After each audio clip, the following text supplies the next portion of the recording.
Mikasika ny raha politika eto amin'ny firenena indray kosa isany andrasana trano moa ny fametrahana ny gouvernemanta vaovao, ny fametrahana ny prime ministre indrindra na ny heviny mikasika an'izay fanendrena prime ministre sy ny famarinan-toerana na ny antsoina hoe stabilité eo anivon'ny anteny miram-pirenena raha moa Andriamatoa Serge Zafimahova amin'ny mahampandinika ny fiainam-pirenena ny tenany. Le fanendrena prime ministre ny raha jerevany any article 54 zany 4 ny lalam-panorenana. Dia somary manahirana ihany le izy satria miresaka izy hoe ny atolotsy ny antoko na vondrona antoko maro anisa ao amin'ny maro ao amin'ny antemera-pirenena.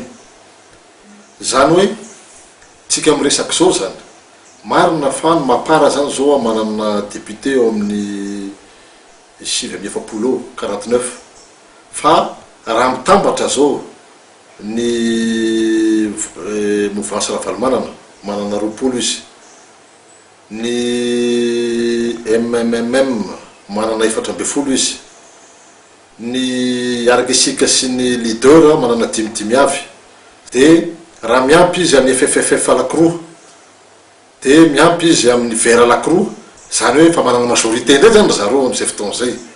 Ny tiako resahana zany hoe ifanaraka avy ireo entité afro, sarotra be zany io fa raha marina sinitsy aloha zao androany aloha mapara zany majorité. Ny olana mipetraka indray raha pitso ahoana moa ny sina majorité stable ao anatin'ny assemblée.